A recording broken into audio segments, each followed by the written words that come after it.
కరీంనగర్ ఎంపీగా ప్రజా సమస్యలపై అవగాహన ఉన్న బోయిన్పల్లి వినోద్ కుమార్ను గెలిపిస్తే పార్లమెంటులో ప్రశ్నించే గొంతుగా అవుతాడని మాజీ మంత్రి కరీంనగర్ ఎమ్మెల్యే గంగుల కమలాకర్ అన్నారు. ఎమ్మెల్యే గంగుల నివాసంలో కార్పొరేటర్లతో బీఆర్ఎస్ అభ్యర్థి వినోద్ కుమార్, ఎమ్మెల్యే గంగుల కమలాకర్లు సమావేశాన్ని నిర్వహించారు. ఈ సందర్భంగా ఎమ్మెల్యే గంగుల మాట్లాడుతూ కరీంనగర్ ఎంపీగా బీఆర్ఎస్ అభ్యర్థి వినోద్ కుమార్ గెలిస్తే నిత్యం అందుబాటులో ఉంటాడని, కేంద్రంలో ఏ ప్రభుత్వం ఉన్నా నిధులు తీసుకొచ్చే సత్తా వినోద్ కుమార్కు ఉందని అన్నారు.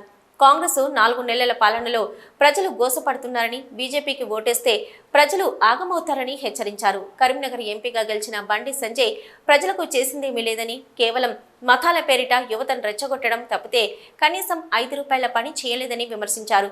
కాంగ్రెస్, బీజేపీ వల్ల కరీంనగర్కు ఒరిగిందేమీ లేదన్నారు. మార్పు పేరిట ప్రజలు కాంగ్రెస్ ప్రభుత్వాన్ని ఎన్నుకున్నారని, కానీ ఆ పార్టీ మార్పు పేరిట ప్రజలను వంచిందన్నారు. 6 గ్యారెంటీలను అమలు చేయకుండా ప్రజలను మోసం చేయడానికైనా అధికారంలోకి వచ్చిందని మండిపడ్డారు.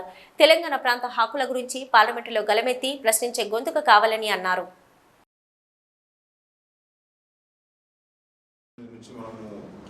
నగరంలో ప్రచారం కార్యక్రమం ప్రారంభించింది. మరి మన బూత్ వైజ్ దాదాపు 394 బూతులు కరీంనగర్ నియోజకవర్గం, టౌన్లోనే దాదాపు 300 బూతులు కరీంనగర్లో ఉంది, టౌన్లో ఉంది. కాబట్టి బూత్ వైజ్ ప్రచార కార్యక్రమం తీసుకోవాలి. ఒకటి మరి 13 రోజుల పాటు, అంటే 29 నుంచి కంటిన్యూ నాన్ స్టాప్గా 13 రోజుల పాటు మరి బూత్ వైజ్ కార్యక్రమం జరుపుకొని మన 11 వరకు ప్రచారం చేసుకొని 12 నాడు ఇట్లా ప్రచారం ఉండదు. కాబట్టి నేను 12 నాడు ఇంటర్వ్యూ మనం కలుసుకునే ప్రయత్నం చేయాలి. 13 నాడు బూత్ల కాడ మన అందరినీ పెట్టుకొని పోలింగ్ చేయించుకునే కార్యక్రమం చేసుకున్నాము.